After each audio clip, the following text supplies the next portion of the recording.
بسم الله الرحمن الرحيم الحمد لله الله أكبر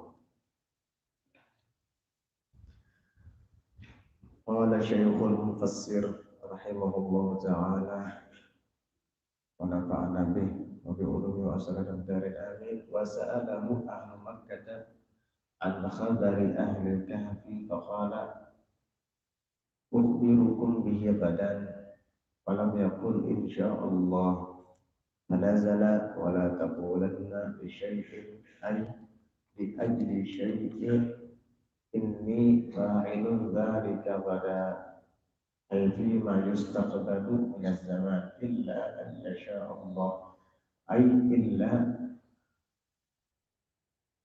ملتبسا بمشيئة الله تعالى بأن تقول إن شاء الله. Wasa'alahu ahlu Makkah, dan penduduk kota Mekah menanyakan kepada Nabi sallallahu alaihi wasallam an khabari ahli kahfi, tentang berita ahli kahfi. Artinya orang-orang kafir Quraisy yang ada di kota Mekah menanyai Nabi tentang kisah ahli kahfi. Faqala, lalu Nabi pun mengatakan, ukhbirukum bihi wada, aku akan kabarkan kepada kalian bihi, dengan kisah ahlul kahfi tadi, wadan, besok.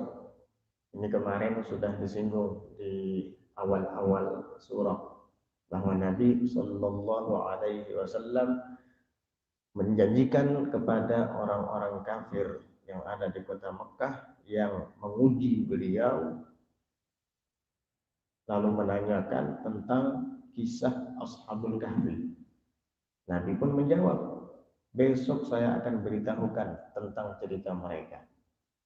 Walam yaqul insyaallah, dan Nabi tidak mengatakan insyaallah, karena Nabi yakin bahwa malaikat Jibril pasti nanti akan mendatangi beliau dengan membawa wahyu dari Allah, terutama yang berkenaan dengan cerita Ashabul Kahfi.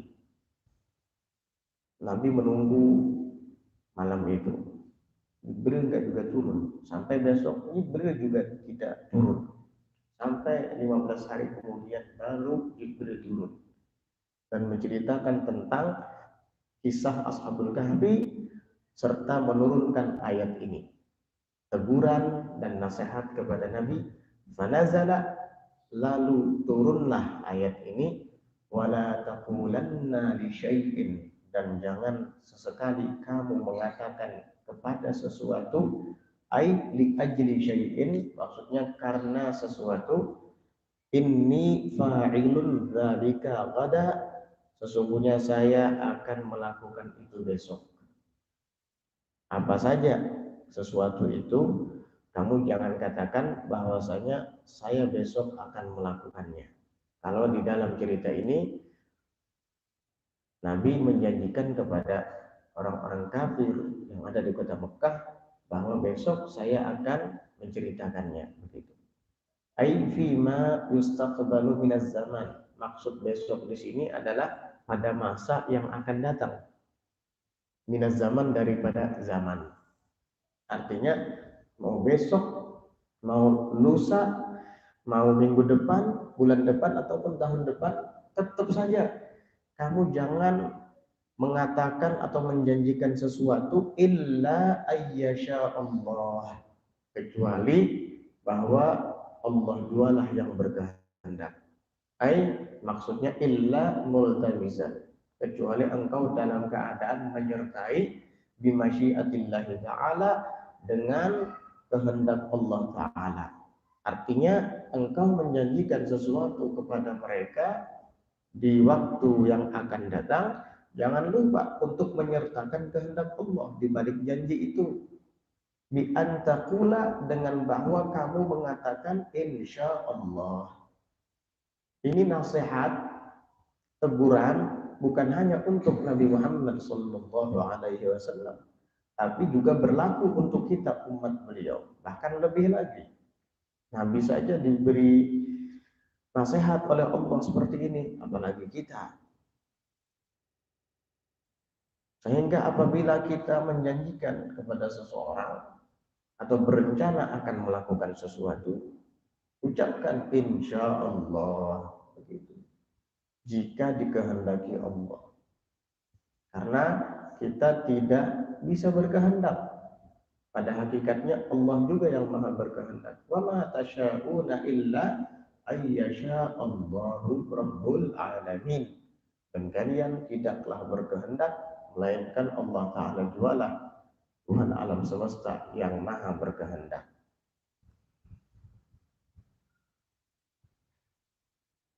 Wadhkur rabbaka, dan ingatlah Tuhanmu. Ai masyiatahu, maksudnya kehendaknya. Mu'alliqan biha, dalam keadaan menggantungkan sesuatu yang kamu janjikan itu, maksudnya biha, dengannya, yaitu dengan kehendaknya siapa? Allah Subhanahu wa taala. Ingat itu, jadi wadhkur rabbak, kalau kamu ingin melakukan sesuatu, ingat Tuhanmu, maksudnya ingat kehendaknya. Mu'alliqan biha, dalam keadaan menggantungkan dengan kehendaknya. Sesuatu yang kamu akan lakukan itu atau yang akan kamu rencanakan itu, gantungkan dengannya kehendak Allah Ta'ala. Setiap saat, begitu terus.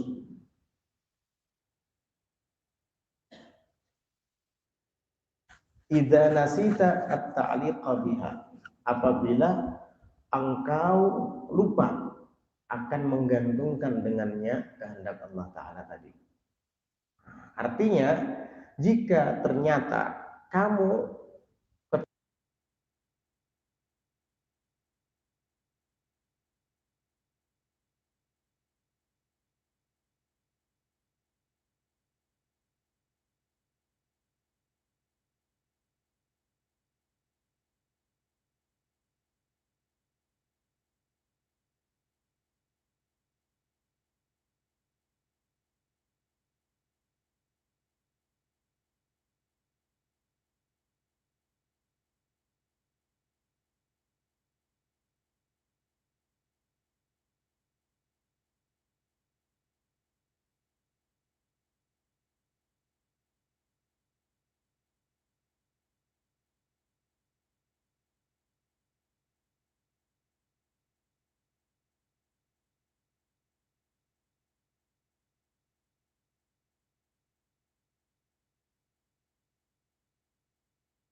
Di Lailatul Isra, di malam Isra dan Mi'raj.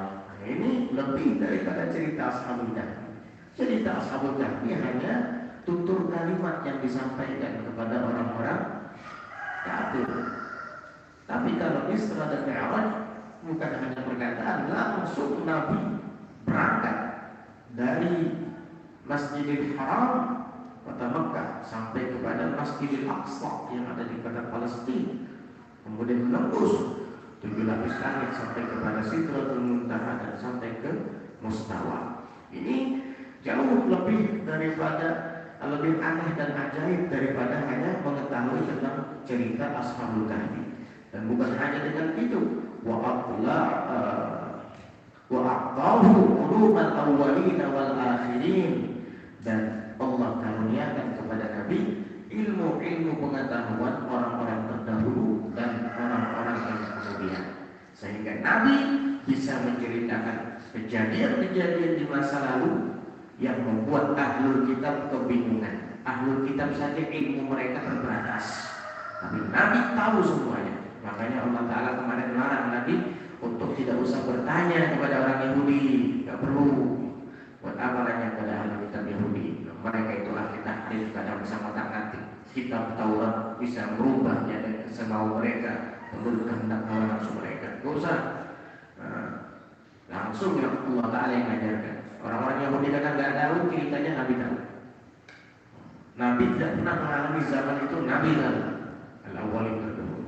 Wal akhirin, bahkan cerita-cerita kemudian yang akan terjadi tentang berita akhir zaman sudah disampaikan sama Nabi. Berita-berita yang akan terjadi di akhir zaman sudah disebutkan sama Nabi. Itu namanya ulumul akhirin. Itu namanya ulumul akhirin. Itu ilmu-ilmu orang-orang kemudian. Nabi sudah tahu. Nabi pernah mengatakan di akhir zaman nanti engkau akan melihat al-kasiyatil 'ariyah, wanita berpakaian tapi hakikatnya telanjang. Artinya badannya ditutupi kain, tapi lekuk badannya kelihatan. Jadi sama saja seperti tidak berbaju. Sebab pakaiannya mempres. Itu sudah disampaikan sama Nabi. Ternyata terjadi di zaman sekarang. Nabi juga pernah mengatakan, engkau akan melihat orang-orang yang fakir, orang-orang yang dulu tidak bahkan berjalan tidak pakai alas kaki dan miskin. Ya, mereka penggembala kambing. Mereka semua berlomba-lomba membangun bangunan yang megah masing-masingnya. Karena banyak cara, bisa minjam uang di bank, bisa menggadaikan BPKB, bisa bikin rumah semua. Masing-masingnya berlomba-lomba meninggikan bangunan. Yatafawwalu fil dunia. Itu sudah disebutkan sama Nabi. Kemudian Nabi juga menyebutkan wa antalil amatu rabbataha, seorang budak wanita melahirkan majikannya sendiri. Ada yang mengatakan itu adalah kinayah tentang banyaknya anak-anak durhaka di akhir zaman bermunculan, sehingga mereka memperlakukan ibu mereka seperti budak mereka. Ibunya disuruh mencucikan pakaian, ibunya yang memasak, ibunya yang mengepel lantai, ibunya yang pergi ke pasar. Dia anaknya santai di rumah sambil pegang HP. Disuruh sama ibunya, cucikan piring, gelas tuh banyak cucian. Kena dulu. Akhirnya apa? Nggak dikerjakan sama dia. Ibunya lagi yang cuci piring, cuci gelas. Nah, nasi sudah habis, ayo dimasak. Tunggu dulu, lagi sibuk. Sibuk apa? Main HP. Akhirnya ibunya lagi yang masak, persis seperti pembantu di rumahnya. Durhaka ya, anak durhaka. Kalau ente kayak gitu berarti ente anak durhaka. Alhamdulillah. Ya, ibunya yang buang sampah, dia santai di rumah. Alhamdulillah. Dan itu sudah disebut sama Nabi. Di akhir zaman bakal terjadi. Itu namanya ulumul akhirin. Jadi aqrabu ulumul awwalina wal akhirin. Jadi ilmu-ilmu orang terdahulu, cerita-cerita yang terjadi di masa lampau dan yang akan terjadi di kemudian hari Nabi. Ini lebih aneh lagi daripada bisa menceritakan tentang kabar berita Ashabul Kahfi. Kabar berita Ashabul Kahfi itu hanya sebagian saja. Masih banyak cerita-cerita terdahulu yang diceritakan oleh Nabi kepada umat beliau. Ya tentunya dengan wahyu dari Allah Subhanahu wa taala. Nabi Muhammad tidak pernah bertemu dengan Nabi Musa, tapi Nabi tahu cerita detailnya Nabi Musa. Musa itu dulu dimusuhi oleh Fir'aun. Fir'aun punya banyak teman, Qarun dan Haman. Tahu nama-namanya Nabi. Dari mana tahu Nabi? Kalau kita tahu aja, karena kita tahu dari Al-Quran. Ya, kalau Nabi dulu siapa? Quran waktu itu kan masih diturunkan secara berangsur-angsur kepada Nabi. Nah ini namanya ulumul awwalin, ilmu orang terdahulu. Ya. Kemudian Nabi menceritakan bagaimana Allah Ta'ala berikan mukjizat kepada Nabi Musa. Tongkatnya dilemparkan menjadi ular dan memakani ular-ular para penyihir. Ya, dan tangan beliau dikeluarkan dari sapunya kemudian memancarkan cahaya. Nah, beliau juga memukulkan tongkatnya ke laut, laut pun menjadi terbelah menjadi dua, sehingga beliau dan para pengikut-pengikutnya yang beriman kepada Nabi Musa selamat sehingga sampai ke negeri seberang. Fir'aun dan pengikutnya ikut mengejar di lautan yang sudah dibelah menjadi dua. Begitu sampai di tengah-tengah laut, laut dikembalikan oleh Allah seperti semula. Akhirnya Fir'aun tenggelam dan seluruh tentara-tentaranya. Ini cerita detail sekali. Nabi Yusuf, bagaimana ceritanya dengan Zulaikha, begini-begini, beliau difitnah, beliau ini di penjara, kemudian begini. Tahu dengan detail, padahal Rasulullah tidak pernah bertemu dengan Nabi Musa. Zamannya jauh ribuan tahun dengan Nabi Yusuf. Tahu ceritanya. Ini namanya ulumul awwalin. Tahu Nabi. Ashabul Kahfi baru setelah Nabi Isa. Jangankan Ashabul Kahfi istilahnya, selain dari itu Nabi tahu.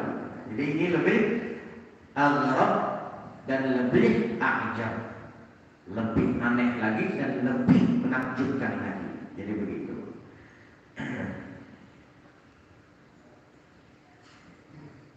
Wa faqa alaihim, dan Nabi mengungguli mereka semua. Siapa? Al-awwalin wal akhirin. Orang-orang terdahulu baik dari kalangan Nabi dan Rasul ataupun yang lain, dan mengungguli orang-orang yang kemudian. Biulumin, dengan ilmu-ilmu lam yattali' 'alaiha ahadun siwa, yang tidak bisa menelaahnya, mengetahuinya seorang pun selain daripada beliau sallallahu alaihi wa ala alihi wa sahbihi wasallam. Jadi begitu. Walabithu fi kahfihim thalatha mi'atin bitanwin, dan mereka Ashabul Kahfi itu berdiam di dalam gua mereka selama 300 mi'atin, ditanwinkan bitanwin, bukan mi'ati sinin. Kalau mi'ati sinin tidak ditanwinkan, nanti akhirnya ini menjadi jumlah idhofiyah, tarkib idhofi, padahal bukan. Jadi mufassir mengatakan bitanwin supaya kita tidak mengira bahwa itu tarkib idhofi. Ini bukan tarkib idhofi, tapi ataf bayan. Makanya beliau mengatakan salah mi'atin bitanwin, sinina atfu bayanin li salati mi'atin, atau atfu bayanin li salata mi'atin, li salata mi'atin. Kenapa? Hikayat ini kan ada rujuk, kenapa nggak dibaca salati? Hikayat dari kalimat yang wala bitu fi tanwin salata mi'atin. Sinina atfu bayanin, sinin menjadi ataf bayan bagi kalimat salata mi'atin yang ada di sebelumnya tadi. Harakat hikayat ini. Mana min dhuhuril kasri istighalul mahal bi harakatin hikayat. Kasrahnya gak kelihatan karena dia sedang sibuk tempatnya dengan harakat hikayat. Jadi ataf bayan bukan mudhaf ilaih gitu ya. Makanya beliau menyebutkan mi'atin bitanwin. Ini bukan tarkib idhofi, tetapi ini adalah tarkib ataf bayan, atfi namanya, tarkibul atfi. Tapi atau bayan ini mirip dengan badal, hampir mirip dengan badal. Sebab atau bayan tidak perlu dengan wasithah, perantara huruf atau nggak perlu pakai perantara huruf atau, karena atau bayan sifatnya mirip dengan badal. Karena kalimat salatah mi'atin di sini kan 300 itu bisa 300 hari, bisa 300 bulan. Dijelaskan, dibayangkan dengan apa bayan sinina. 300 di sini 300 tahun, bukan 300 hari, bukan 300 bulan, tapi 300 tahun. Apa bayan? Wa hadhihi sinuna atsalatu mi'ati. Nah, tahun yang 300 ini inda ahli kitab, menurut ahlul kitab adalah syamsiyatun. Menurut ahli kitab adalah mengikut kepada perputaran matahari. Jangan bahasa kita sekarang mengikut tahun Masehi atau tahun miladi. Jadi kalau kita menghitung dengan tahun Masehi, jumlah menetap mereka di dalam gua adalah 300 tahun pas. Wa tazidu al-qamariyatu 'alaiha 'indal 'arabi, dan menambahkan lagi bulan qamariyah, yaitu mengikut perputaran bulan, ilmu falak, perputaran bulan ya. Menurut perputaran bulan, yaitu tahun Hijriah, itu lebih alaiha, atasnya 300 tahun tadi, indal Arabi, menurut orang-orang Arab. Berapa lebihnya? Tis'ah sinin, 9 tahun. Jadi kalau kita menghitung tentang berapa lama Ashabul Kahfi itu tidur di dalam gua, tergantung mau tahun Hijri apa mau tahun Masehi miladi. Tahun Masehi, oh berarti 300 tahun saja. Tahun Hijri, oh kalau tahun Hijri berarti 309 tahun. Karena tahun Hijri itu lebih cepat daripada tahun Masehi. Berarti setiap abadnya, setiap 100 tahunnya itu selisihnya 3 tahun. Ayo, setiap 100 tahun satu abad selisihnya 3 tahun. Ditambahkan lagi 100 tahun kedua menjadi 6 tahun. Ditambahkan lagi 100 tahun ketiga menjadi 9 tahun, sehingga 309. Itu menurut tahun Hijri, hitungan mengikut tentang peredaran bulan. Tapi kalau mengikut dengan kalender Masehi miladi, mengikut dengan perputaran matahari. Makanya kalau kita menghitung umur kita dengan tahun Hijri, maka kita akan kelihatan tua. Tapi kalau kita menghitung dengan tahun Masehi, kayaknya masih awet muda. Jadi ingat, setiap kali menghitung tahun lahir, jangan pakai tahun Masehi. Kalau bisa pakai tahun Hijri saja. Jangan tahu sudah tua. Ini gara-gara menghitung dengan tahun Masehi miladi, merasa awet muda ya masih. Wah, saya baru 36 ya, padahal sudah 38. Parak sudah 40. Kalau pakai tahun Masehi, muda masih 36. Tapi kalau tahun Hijri 38 sudah lama. 2 tahun lagi 40. Setengah tubuh sudah. Orang Banjar juga setengah tubuh sudah. Nah, makanya biasakan menghitung dengan tahun Hijri. Anehnya lagi, masyarakat awam ini kalau umur dihitung dengan tahun miladi, tahun Masehi. Tapi pas sudah meninggal dunia, hanya pakai tahun Hijri. Bulan Safar semalam sudah meninggal ya. Hidup 5. Pas giliran lahir pakai tahun Masehi, pas giliran wafat pakai tahun Hijri. Coba dua-duanya. Belum yakin dia kalau ditakoni tahun Hijrinya ada tahu. Nah, ada yang tahu ya tahun Hijrinya. Ada yang tahu tahun Hijrinya. Tahun Hijriahnya ada tahu. Kalau ulun lahir tanggal 5 bulan April tahun 1986. Itu kalau hitungan Masehi. Kalau tahun Hijrinya lahir tanggal 27 Rajab, 25 Rajab. 27 itu Isra Mi'raj. 25 Rajab. Bulan haram itu Rajab itu. Nah, tahun 1406. Tahun 1406. Nah, ingat dulu. Nah, sekarang sudah tahun berapa? 1443. Iya. Berarti berapa tahun tuh? Kalau 1406. Hah? 38 jalan 39. Tuh kan, tuh kan. 38 jalan 39. Tapi kalau dihitung tahun Masehi, tanggal 5 bulan April tadi itu 1986. Masih 36 jalan 37. Padahal sudah 38 jalan 39. Tapi kalau ikut tahun apa? Tahun Masehi seperti masih muda. Yang tadi kan mati tuh. Oh, masih lawas lagi mati. Udah biasa kan kayak namanya jadi. Biar tahu kamu itu semakin tua sudah gitu. Nah, jadi kalau dihitung dengan tahun Masehi, maka mereka Ashabul Kahfi itu tidur di dalam gua selama 300 tahun.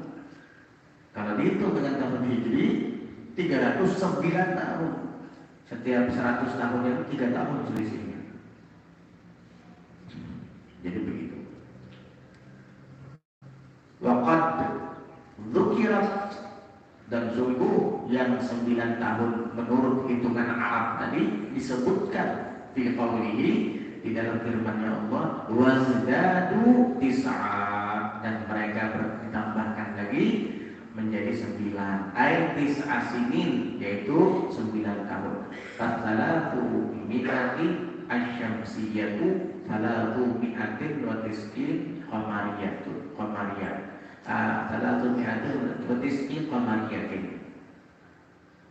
Maka kata beliau, as-salatu mi'ati asyamsiyah, hitungan 300 tahun perputaran matahari adalah salatu mi'atin wa tis'u qamariyatin, adalah 309 tahun perputaran bulan. Nah, itu. Jadi perputaran matahari dengan perputaran bulan lebih cepat perputaran bulan daripada perputaran matahari. Dari mana kita bisa mengetahuinya? Dari sini nih. Kalau bulan Arab tidak ada yang 28. Bulan Arab itu hanya 2 kemungkinan. Amun kada 29, 30. Tapi kalau bulan nasional Masehi itu bahkan bisa 28 saja. Bulan Februari biasanya sampai kapan? Sampai 28. Nah, ini yang memperlambat hitungan tanggal atau kalender miladi atau Masehi. Kenapa? Karena ada satu bulan itu hanya 28 hari saja. Kalau dalam hitungan Arab tidak ada yang 28 hari. Yang ada 29 atau 30. Tapi kalau dalam tahun hitungan bulan Masehi bisa 28, bisa 29, bisa 30, bahkan bisa 31. Nah, 31 ini yang memperlambat. Bukan 28 ya, 31 ini yang memperlambat malahan ya. Bukan 28. 28 itu cuma 1 bulan Februari. Yang lainnya banyak 31-nya. 31 ini nih yang memperlambat. Ya memang setiap bulan hanya sehari selisihnya. Tapi kali berapa bulan? Kali berapa tahun? Ya. Jadi yang memperlambat ini karena sampai hidup 31 tanggal 31. Tapi kalau tahun Hijri ada nggak 31? Saya mau menikah nanti tanggal 31 Sya'ban. Enggak nikah ini. Atau 31 Rabiul Awal. Enggak nikah. Karena enggak ada 31 dalam tahun Arab. Nah, dalam bulan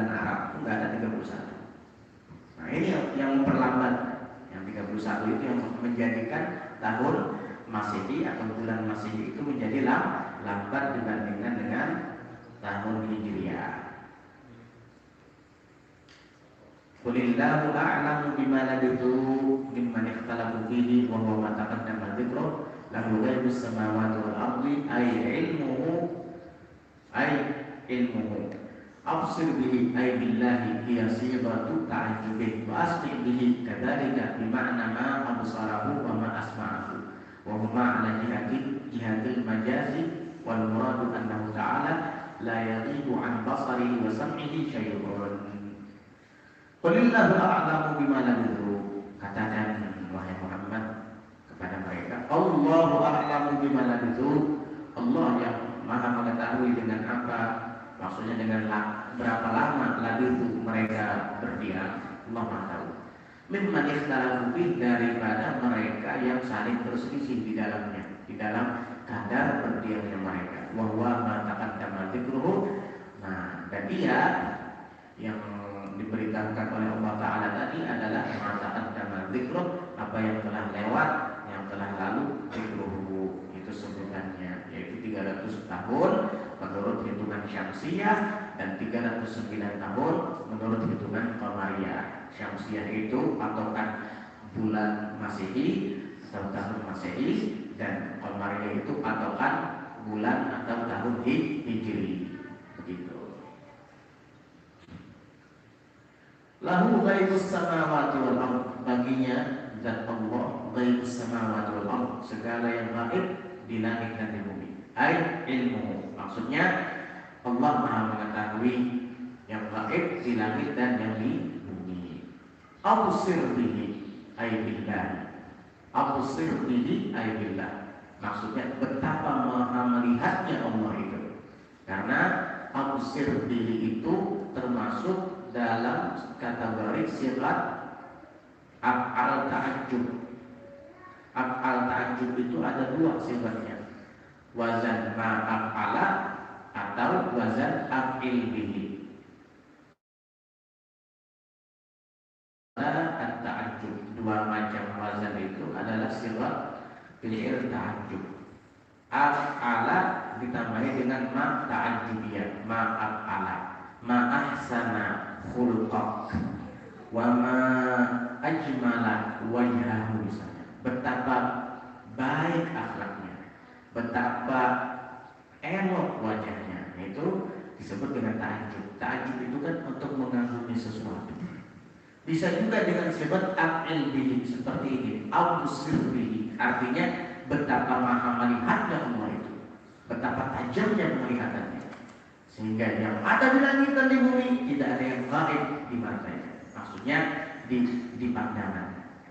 Ai absir bihi, yani absir billah, betapa maha melihatnya Allah Ta'ala. Dia sifatu ta'ajjub itu kan, kalimat absir itu dia adalah sifat ta'ajjub.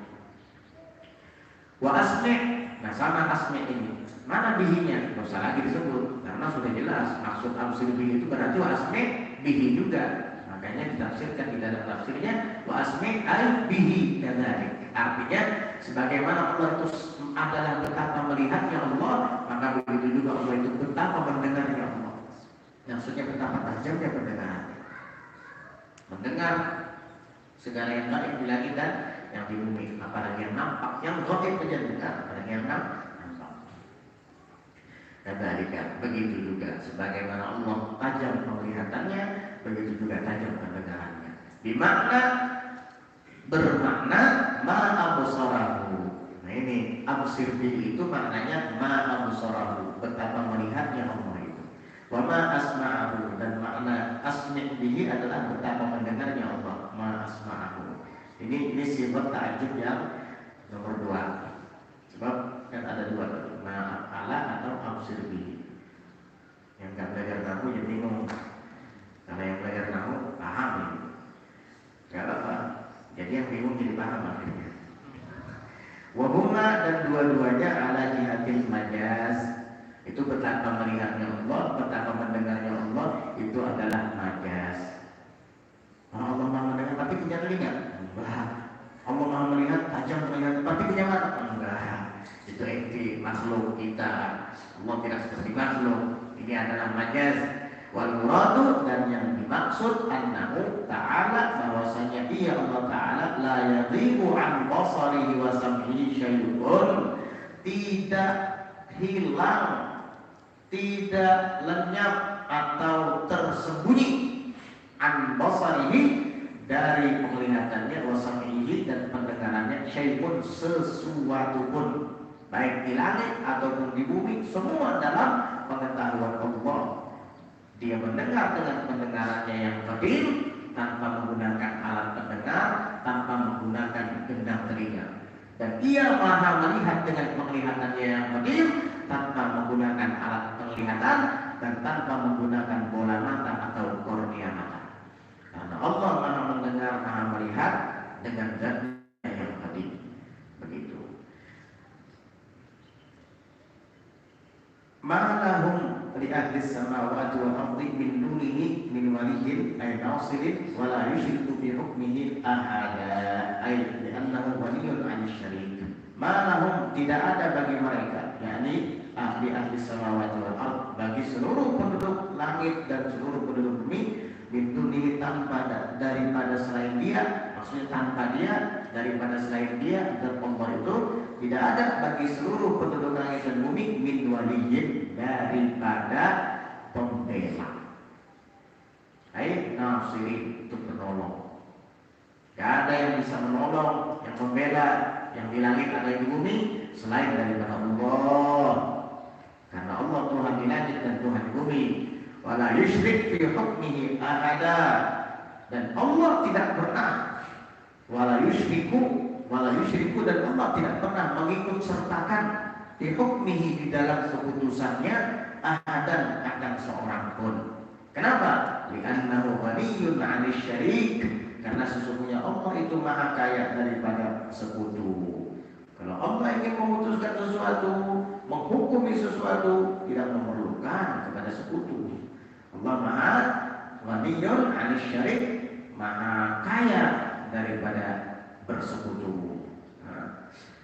Wahdahu la syarika, maha esa, tiada sekutu baginya. Allah waliyyun 'alil alamin, Allah maha kaya dari alam semesta, termasuk daripada sekutu. Jadi kalau Allah Ta'ala ingin memutuskan sesuatu, inna ma'amruhu idza arada syai'an an yaqula lahu kun fayakun. Kalau mau melakukan sesuatu, tinggal mengucapkan kun fayakun, jadilah, maka jadilah sesuatu itu. Tidak perlu bermusyawarah dulu, berunding dulu. Ini Tuhan alam semesta ini, bukan kita manusia. Kalau kita mungkin ingin memutuskan sesuatu, harus dengan musyawarah dulu. Kalau Allah kan, makanya kalau kita ingin merencanakan sesuatu, kalau bisa bermusyawarah. Karena kita bukan Allah, kita bukan Tuhan. Bisa jadi kita berpikiran ini yang terbaik, tapi orang lain belum tentu menurut pendapatnya itu yang terbaik dan mengemukakan alasannya. Yang kita kadang tidak sampai ke sana berpikir. Inilah pentingnya musyawarah. Ma khaba manis takhar wa ma nadima manis tasyar. Tidak akan pernah kecewa orang yang beristikharah, berarti kepada Allah.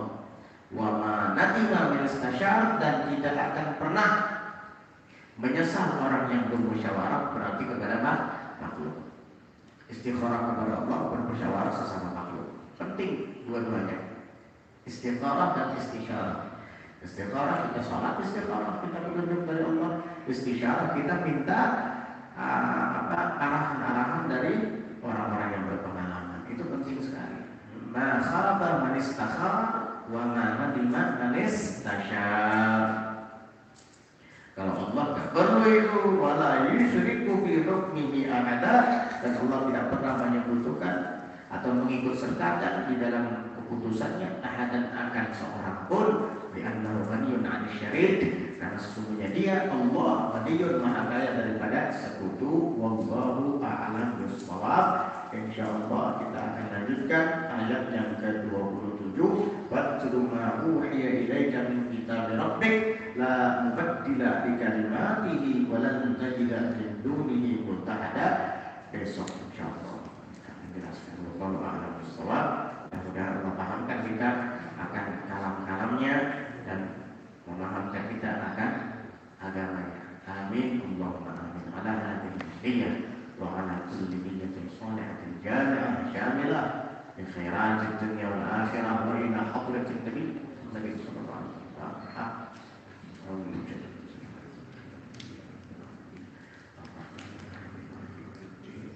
إياك نعبد وإياك نستعين اهدنا الصراط المستقيم صراط الذين أنعمت عليهم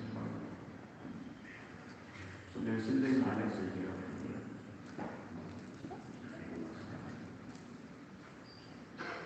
ونعوذ بك من السعادة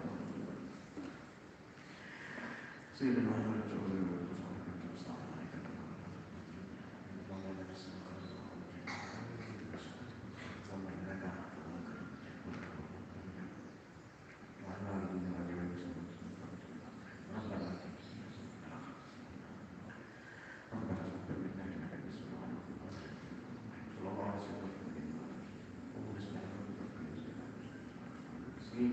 Alhamdulillah rabbil alamin subhanallahi wa bihamdihi.